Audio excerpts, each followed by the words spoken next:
నీకే స్తోత్రం, స్తోత్రం, స్తోత్రం. అందరం కూడా ప్రభు వైపు చూద్దాం, ప్రార్థన చేసుకుందాం. వాక్యమైన దేవుడు మనతో మాట్లాడినట్లుగా ప్రార్థన చేసుకుందాం.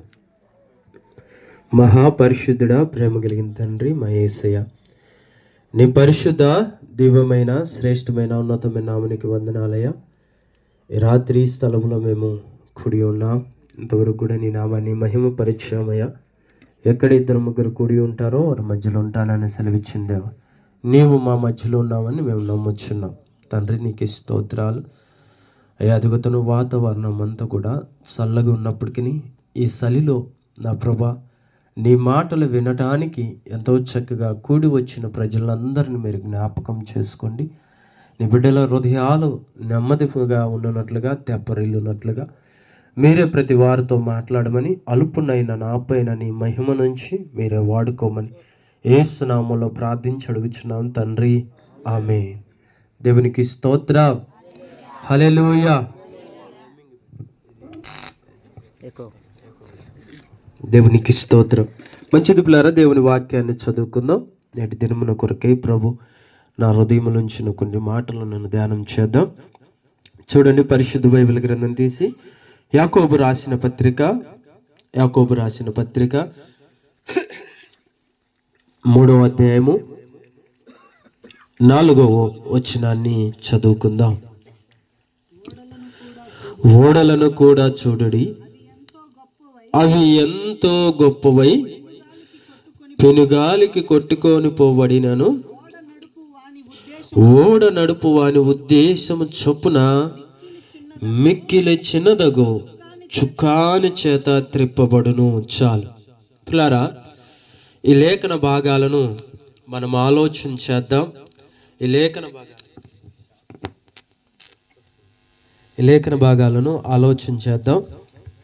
చూడండి, ఇక్కడ ఏమని రాయబడుతుందంటే, ఓడలను కూడా చూడుడి, అవి ఎంతో గొప్పవి అయినను పెనుగాలికి కొట్టుకొని పోబడిను.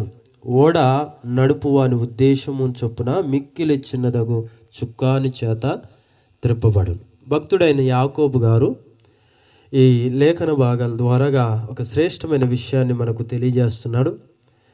పిల్లరా, ఓడలను గురించి ఇక్కడ రాస్తున్నాడు.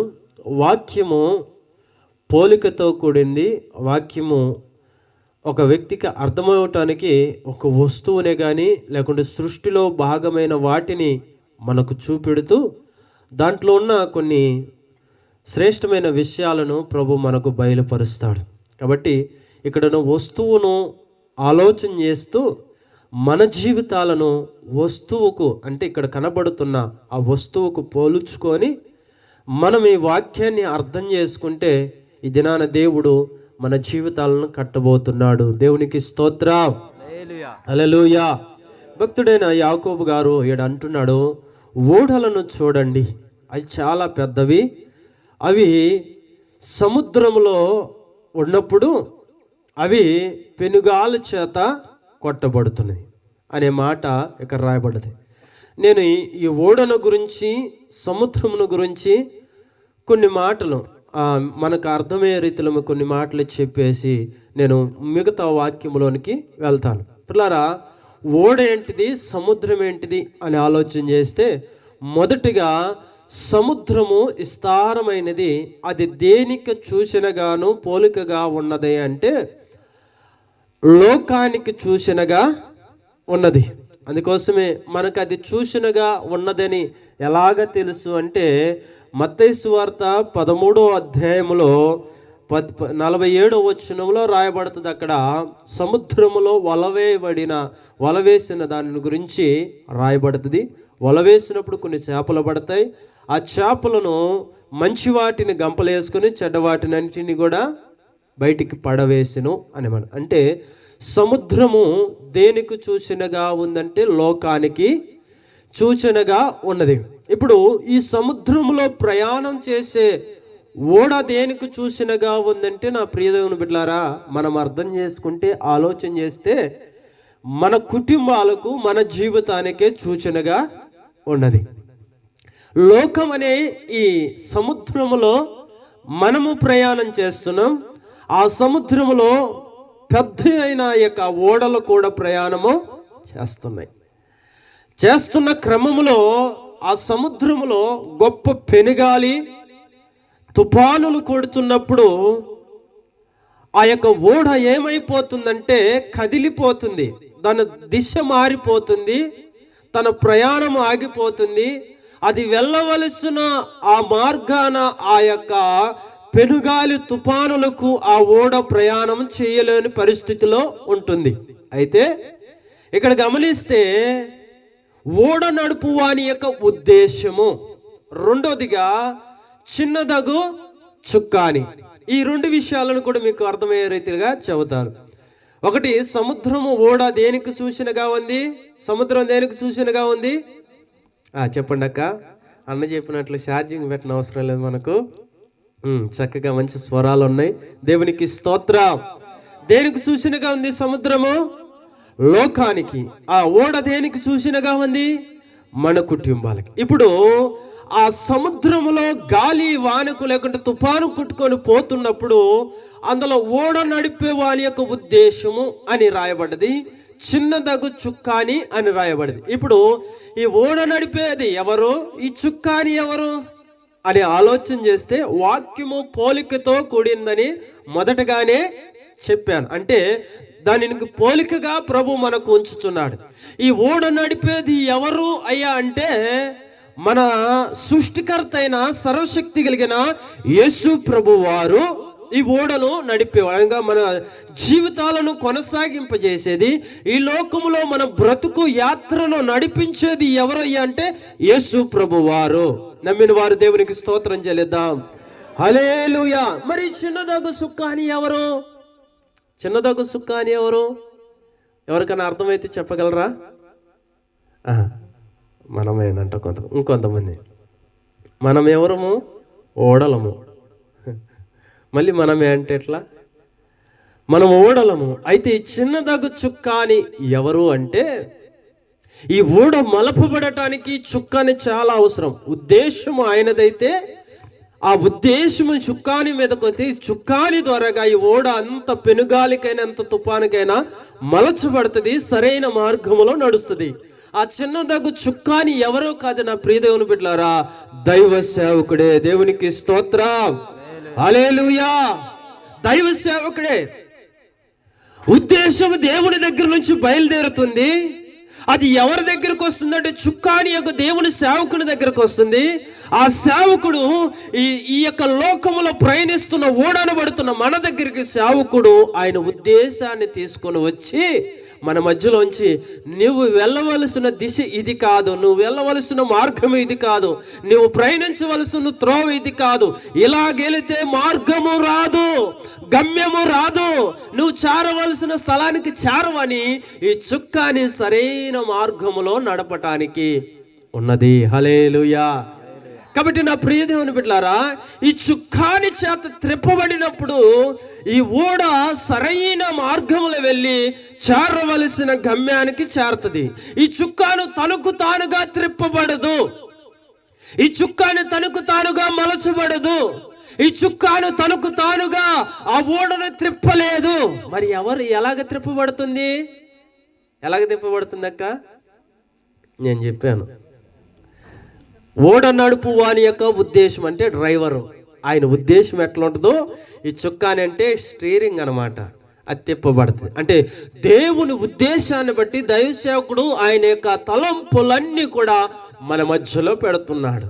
పెట్టినప్పుడు అది ఎవరైతే తీసుకుంటారో వారి జీవితం ఆశీర్వాదకరంగా ఉంటుంది. ఎవరైతే దైవ సేవకుని నోటి నుంచి వచ్చే మాట వింటారో వారు ఈ లోకం అనే ఇక సముద్రంలో ప్రయాణిస్తున్నప్పుడు గాలి తుఫాను లాంటి శ్రమల చేత కొట్టబడుతున్నప్పుడు వారు దాని నుంచి తప్పించబడి చేరవలసిన గమ్యానికి చేరతారు.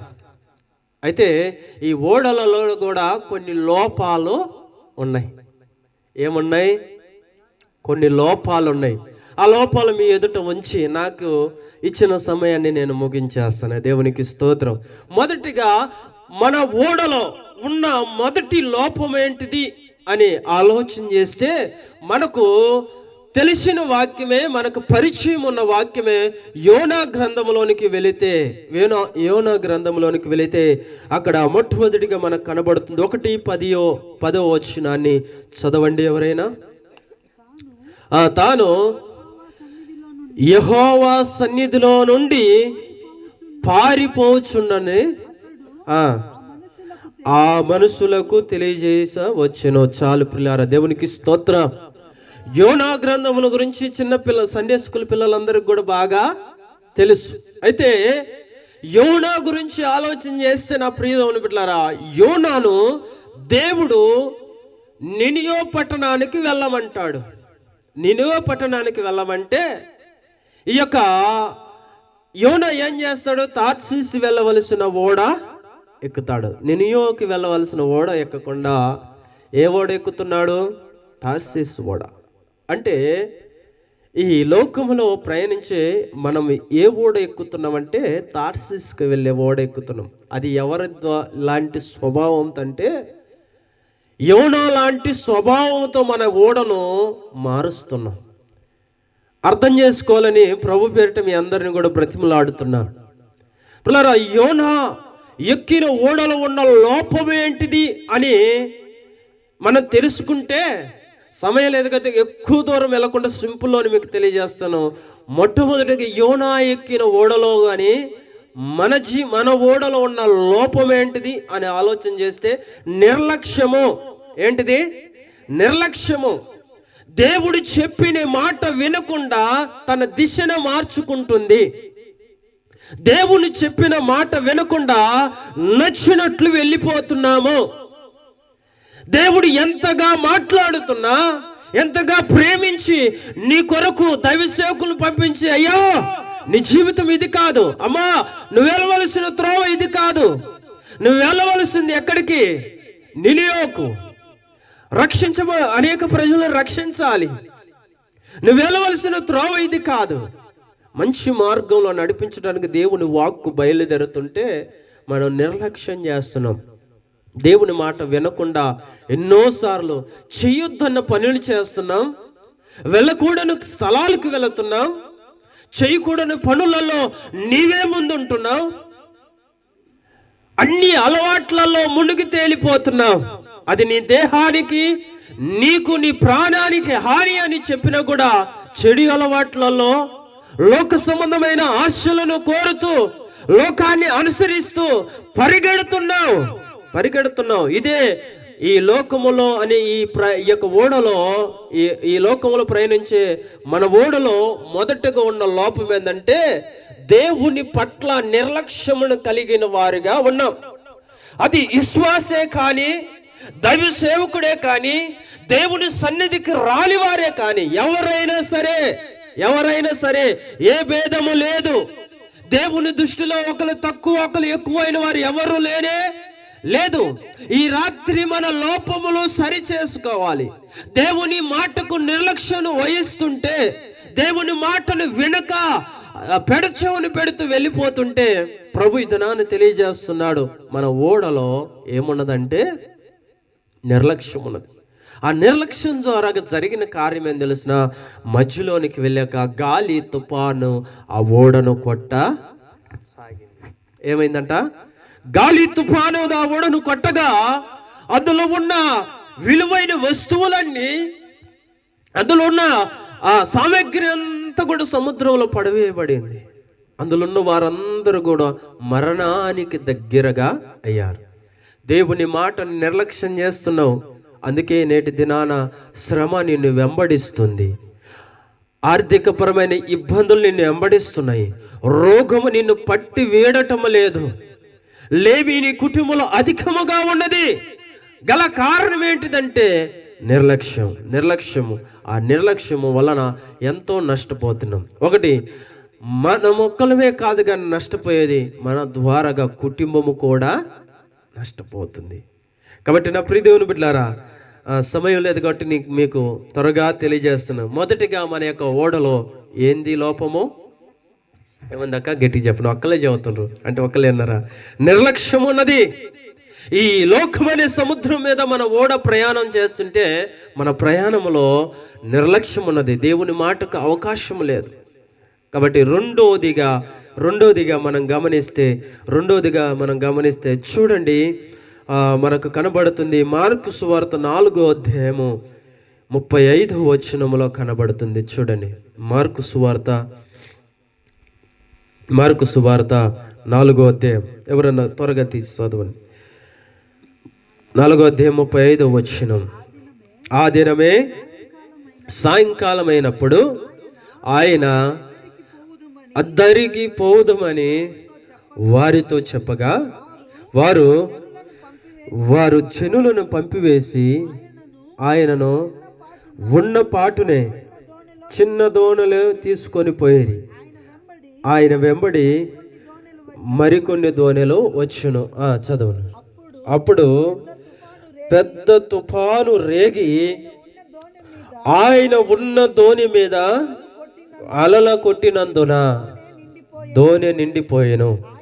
ఆయన దోణి అమరమున పడుకు తలగడి మీద తలవాల్చుకొని నిద్రించుచుండును.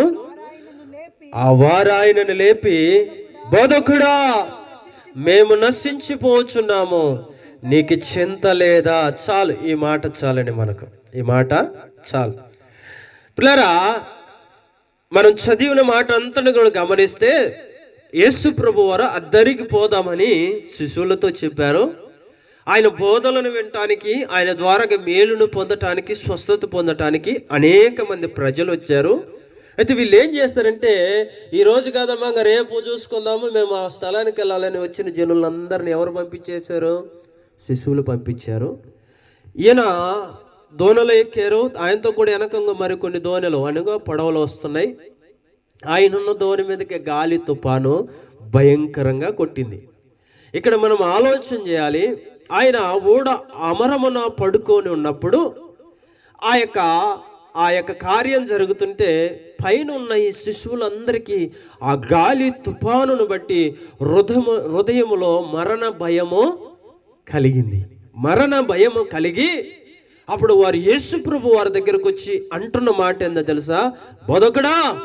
బోధకుడా లేయి, నువ్వు నిద్రపోతున్నావు, మేము ఈ గాలి తుఫాను చేత నశించిపోతున్నాం, మా ప్రాణములు ఏమైపోతాయని ఒక భయం మాలో ఉంది, కానీ నువ్వు మటుకు చింత లేకుండా నిద్రపోతున్నావు అని అంటే, కిందకొచ్చాక యేసు ప్రభు వారు, నేను ఇంకెంతకాలం మీతో ఉండాలని అవిశ్వాసులారా అని వారిని అన్నారు. ఎంతకాలం మీరు అవిశ్వాసముతో ఉంటారు? మన ఓడలో ఉన్న లోపము రెండోది ఏంటిదో తెలిసిన? అవిశ్వాసము. నేటి వరకు అనేక కార్యాలు ప్రభు మన పక్షాన చేస్తూ, నేటి వరకు మనల్ని పోషిస్తూ నడిపిస్తూ, మనకు కావలసిన సమస్తమును ఇస్తూ, ఈ లోకములని ఈ యొక్క సముద్రము మీద ప్రభు మన ప్రయాణాన్ని కొనసాగింపజేస్తుంటే, అప్పుడప్పుడు వస్తున్న చిన్న చిన్న సమస్యలకు నీవు దేవుణ్ణి ప్రశ్నిస్తున్నావు. అప్పుడప్పుడు నీ కుటుంబంలో జరిగే గొడవలను, అప్పుడప్పుడు భయంకరమైన జ్వరము, లేకుంటే మరొకటి నీ కుటుంబంలో బలంగా కొట్టగా దాన్ని చూసి నువ్వు భయపడిపోయి, దేవుడు ఏడున్నాడు, దేవుడు ఎక్కడున్నాడు, నన్ను ఎందుకు ఈ విధంగా చేస్తున్నాడు, దేవుడు మమ్మల్ని కనికరించలేదు, ఇన్ని మేలులు చేస్తున్నావు, ఇన్ని దేవుని వైపు ఇంత చూస్తున్నాము, ఉపవాస ప్రార్థనలో ఉంటున్నాం, ప్రార్థనకు మారకుండా వెళ్తున్నాం, కానుకలు ఇస్తున్నాం, ఏది దేవుడు నాకు మేలు చేయలేదని దేవుడు ఎన్ని చేసినా కూడా దేవుని పైన అవిశ్వాసాన్ని కలిగి ఉన్నాడు. రెండోది, అక్కడ ఆలోచన చేస్తే యేసు ప్రభువారు ఆ ఓడలోనే ఉన్నాడు. నీకు ఒక విషయం తెలుసా? నువ్వు యేసు ప్రభు వారికి ప్రార్థనలు చేసేవారేమన్నా? మనమందరము డైలీ ఎంతమంది ప్రార్థన చేస్తారు?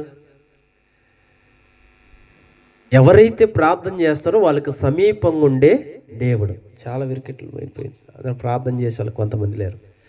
ప్రార్థన చేసేవారికి ఆయన సమీపముగా ఉన్నాడు. ఇప్పుడు సమీపంగా ఉన్నప్పుడు నీకు వచ్చిన శ్రమను ఆయన కూడా చూడ్డా? నీ బాధలు ఆయనకు తెలియవా? ఇప్పుడు శిశువులతో సమీపంగా ఆయన ఆ ఓడలో ఉన్నాడు. ఆయన అప్పుడే ఓడ ఎక్కకముందు చాలా మందిని బాగు చేశాడు, కుంటివారిని గుడ్డివారిని స్వస్థపరిచాడు, అద్భుతములు చేశాడు. అది ఈ విశ్వాసులు ఈ యొక్క శిశువులు చూశారు, కానీ ఈ గాలి తుఫానుకు భయపడిపోతున్నారు. ఎంత అవిశ్వాసం కాదంటారు. ఇంతవరకు దేవుడు నిన్ను నడిపిస్తుంటే చిన్న చిన్న బలహీనతలకు ఎందుకు భయపడతారు? నీకు ముందుగా ప్రభువు నడిచి వాటన్నిటి విషయమే గొప్ప జయాన్ని ఇస్తాడు. దేవునికి స్తోత్రం. నీకు విరోధముగా రూపించబడుతున్న ఏ ఆయుధము వర్ధిల్లదు. అయితే కొంత సమయము ఆ గాలి తుఫానుకు దేవుడు అవకాశం ఇస్తాడు. నీ విశ్వాసము పరిశీలించబడుతుంది, నీ భక్తి కనుపరచబడుతుంది. అక్కడ సమయము ఎక్కువ ఉండదు. దేవుడు లేచి దాన్ని గద్దించే సమయం ఒకరోజు ఉన్నది. నీ మీద ఉన్న భారములన్నీ కొంతకాలమే. వేదన పడుతున్నాం, ఎప్పుడు నాకు విడుదల అనుకుంటున్నావేమో. దేవుడు దానికి కొంతకాలమే సమయం ఇచ్చాడు. ఆ కొంతకాలం గడిచేంత వరకు నిరీక్షణతో ఎదురు చూడు. నా ప్రభు ఒకరోజు ఆ శ్రమలన్నిటిని గద్దించి వాటిని నీ నుంచి తొలగించే దినము రాబోతుంది. దేవునికి స్తోత్రం. హల్లెలూయా. కాబట్టి నా ప్రియ దేవుని బిడ్డలారా, రెండోదిగా మన ఓడలో ఏ లోపం ఉన్నది? అవిశ్వాసము ఉన్నది. మూడోదిగా చూద్దాం. మూడోదిగా మనలో ఉన్న లోపం ఏంటంటే అపోస్తుల కార్యములు 27వ అధ్యాయం 10వ వచనాన్ని చదువుదాం. అపోస్తుల కార్యములు 27వ అధ్యాయం 10వ వచనం. నేను త్వరగా చదువుతున్నా పిల్లారా. అప్పుడు పౌలు, అయ్యలారా, ఈ ప్రయాణము వలన సరుకులకును ఓడకును మాత్రమే కాక మన ప్రాణములకు కూడా హానియు బహు నష్టమున్నదని నాకు తోచుచున్నదని చెప్పి వారిని హెచ్చరించును. దేవునికి స్తోత్రం. హల్లెలూయా. యేసు ప్రభు వారి యొక్క పరిచర్యలో అపోస్తులైన పౌలు వారు సాగుతుంటే దేవుని గురించి ఆయా స్థలాలలో బోధిస్తూ అనేకులను దేవుని పేరుతో స్వస్థపరుస్తుంటే అది నచ్చని వారు పౌలు వారిని అధికారులకు అప్పగించారు. ఆనాడు రోమా ప్రభుత్వం వారు ఆ పౌలును పట్టుకొని చెరలో వేశారు. అయితే చెరలో వేసిన క్రమంలో చిన్న జైలు నుంచి పెద్ద జైలుకు పౌలు వారిని ఆయనతో కూడా కొంతమంది ఖైదీలను మారవటానికి సముద్రము ప్రయాణము చేయవలసి వచ్చింది. కొంతకాలం వారు సముద్రం ప్రయాణం చేసి ఒక స్థలానికి పోయి ఆగి మరలా అక్కడి నుంచి ప్రయాణము మొదలు పెట్టబోతుంటే పరిశుద్ధాత్మ దేవుని ప్రేరణ ద్వారాగా దేవుడు సూచించే ఆలోచనను బట్టి అపోస్తులైన పౌలు వారు ఆ ఖైదులందరికీ నాయకుడైన వ్యక్తితోనూ ఓడ నావికుడితోనూ అక్కడున్న పెద్దవారితో అంటున్నాడు, అయ్యలారా, ఈ దినము మనము ప్రయాణము మొదలు పెట్టడము క్షేమము కాదు. అది ఓడకును సరుకులకే కాక మన ప్రాణాలకు కూడా బహు నష్టము కలుగుతున్నది అని వారిని హెచ్చరించాడంట. దేవునికి స్తోత్రం.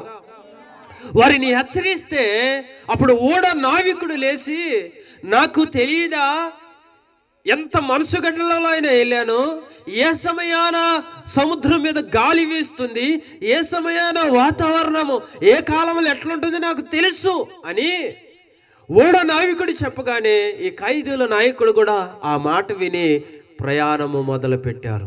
పిల్లారా, సముద్రం మధ్యలోనికి పోయాక గాలి తుఫానుగా ఓడ బద్దలైపోయి చాలామంది అందులో పడి చనిపోయేవారు. ఈత వచ్చిన వాళ్ళు కొంతమంది సముద్రము ఒడ్డుకు చేరారు. అయితే ఇక్కడ ఉన్నది ఏంటంటే, మనలో ఉన్న లోపం ఏంటంటే దేవుని హెచ్చరిక వచ్చినప్పుడు వినకపోవడమే. దేవునికి స్తోత్రం. మూడోదిగా మనలో ఉన్న లోపం ఏందో తెలిసిన, హెచ్చరికను అంగీకరించము, దేవుని గర్దింపును వినము. దేవుని సేవకుని ద్వారాగా హెచ్చరిక వచ్చినప్పుడు దాన్ని త్రోసివేస్తున్నాం. ఆ హెచ్చరికను ఎంత మాత్రం తీసుకోను, ఆయనకేం తెలుసులే, ఈ మధ్య కాలంలో సేవకు వచ్చాడు, ఈ మధ్య నా ఎంతోడు బొడ్డోడు అన్నట్లుగా ఆలోచన చేస్తారు. అప్పుడప్పుడు మా నాన్న అంటాడు, ఎట్టయిన కొడుకును కాబట్టి దైవ సేవకును కొన్ని మాటలు చెబితే వినడు, ఎందుకు పెద్దోడు 73 సంవత్సరాలు వచ్చినాయి అనుకు కొడుకు మాటను. కానీ దైవ సేవకుడు కొడుకైనా ఇంకొకరైనా నీ రక్త సంబంధికైనా దేవుని హెచ్చరికనే తెలియజేస్తాడు. దేవునికి స్తోత్రం. నీ కుటుంబం క్షేమం కొరకు, నీవు బాగు కొరకు, నీ బంధువు అని చూడొద్దు. ఈయన దైవ సేవకుడు, దేవుని మాటే తెలియజేస్తాడు కాబట్టి జాగ్రత్తగా నడుచుకోవాలి. నీ ప్రవర్తన మార్చుకోవాలి, నీ క్రియలు మార్చుకోవాలి, నీ తలంపులు మార్చుకోవాలి, నీ చెడు అలవాట్లన్నిటిలోంచి బయటికి రావాలి. ఇదే మనలో ఉన్న లోపము. నాలుగవదిగా మనం చూసుకుందాం. నా వెనక దైవజనులు ఉన్నారు. నాలుగవదిగా మనందరికీ తెలిసిన మాటే, వాక్యం చదవని అవసరం లేదు. మనకు ఆది కాండములో ఒక ఓడ కనబడుతుంది. మొట్టమొదటిగా తయారు చేయబడిన ఓడ ఏంటిది? అది నోవాహు ఓడ. నోవాహు ఓడలో పిల్లారా జలప్రలయం వస్తుందని దేవుడు మాట్లాడితే ప్రజలతో ఎవరు వినలేదు. ఆ ఓడలోనికి ఎవరెక్కారు? నోవాహు తన యొక్క కుటుంబము ఎక్కారు. లోకమంతా కూడా నోవాహు మాటనే కానీ, నోవాహు చేసే పనినే కానీ లక్ష్య పెట్టలేదు, విశ్వసించలేదు. జలప్రలయము, ప్రచండమైన వర్షం వస్తుందంటే ఎవరు నమ్మలేదు, చూస్తున్నా కూడా నమ్మలేదు. అయితే ఎప్పుడైతే ఆ ఓడ తలుపులు మొయ్యబడ్డదో, జలప్రలయం మొదలైందో, అప్పుడు వాళ్ళ గుండెలో బాదుకోవడము జరిగింది. నా ప్రియదేవుని బిడ్డలారా, దీనికి ఒక మాట నేను చెబుతాను పిల్లరా. ఈ ఓడ ఏందంటే సంఘము. దేవునికి స్తోత్రం. మనలో ఉన్న బలహీనత ఏందో తెలిసిన, సంఘం అనే ఓడలోనికి రాలేని మనస్తత్వం కలిగిన వారుగా ఉన్నాం. మీరు పోండి, భార్య పిలితే నువ్వు పిల్లల్ని తీసుకొని నేను వస్తా కానీ, తల్లిదండ్రులు పిల్లలు పిలిస్తే పోండమ్మా, మీరు మాకు గేమ్ ఆడు కావాలి, ఇంకొకటి చేయాలి. సంఘం అనే ఓడలోనికి వచ్చిన వారు రక్షింపబడతారు. ఆ ఓడలో రక్షణ ఉన్నది. ఆ ఓడలో రక్షణ ఉన్నది. నువ్వు జల ప్రళయం నుంచి తప్పించుకుంటావు. మన లోపం ఏందో తెలిసిన, మనల్ని రక్షించే స్థలంలోనికి వెళ్ళగాని మనం పాడు చేసే స్థలములోనికి వెళతాము. ఇదే మన లోపము. వెళ్ళొద్దన్న స్థలాలకు వెళ్ళిపోతాం. రావాల్సిన దేవుని మందిరానికి రారు. దైవ సేవకుడు ప్రయాసపడి తన సమయమంతా కూడా నీ కోసం కేటాయించి నీ ఇంటి ఎదురుగా నిలబడి, అమ్మా, అక్క, అన్న, రాండన్నా ప్రార్థనకు, దేవుని సన్నిధికి రాండన్నా అని ఆహ్వానిస్తే మనం ఏం చేస్తున్నాం తెలిసిన, దైవ సేవకుని మాట వినకుండా రక్షణ అనే ఓడలోనికి రాకుండా వెనుకబడుతున్నాం. జలప్రలయం వచ్చినప్పుడు గుండెలో బాదుకున్న ప్రయోజనము లేదు. సంఘంలో కొంతమందిని ప్రార్థనకు పిలిచిన, నేను సేవకు పోయిన కొత్తలో వస్తములన్నా అనేవారు. మంచము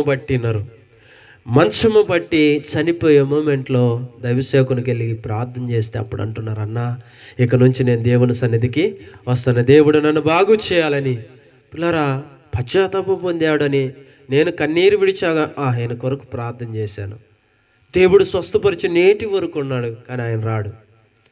తాగి ఆ యొక్క చర్చి బయట కూర్చుంటాడు, కానీ రారు.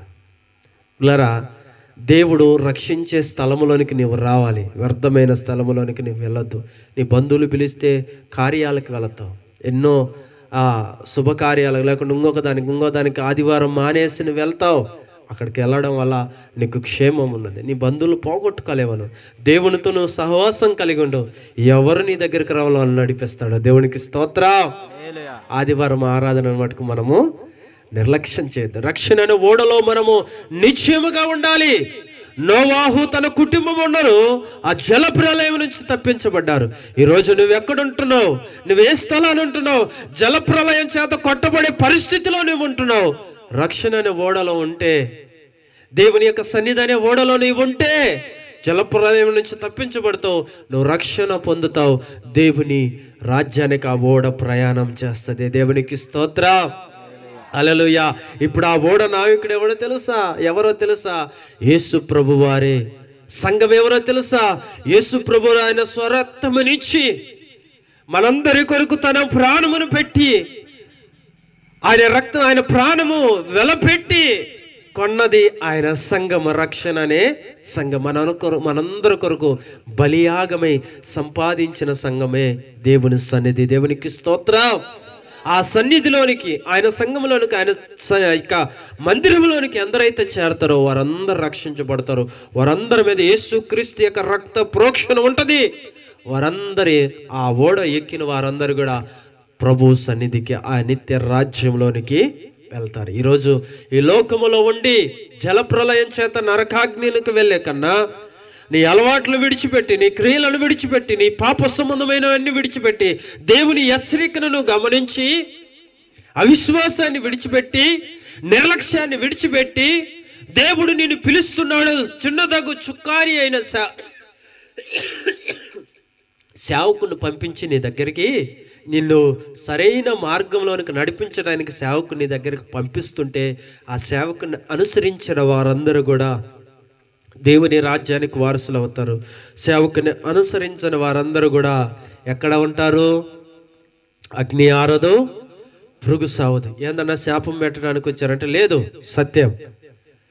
రాళ్ళతో కొట్టండి, కట్టెలతో కొట్టండి, ఎట్టగొట్టినా కూడా పర్వాలేదు, కారణం ఉన్న మాటే చెప్పాలి.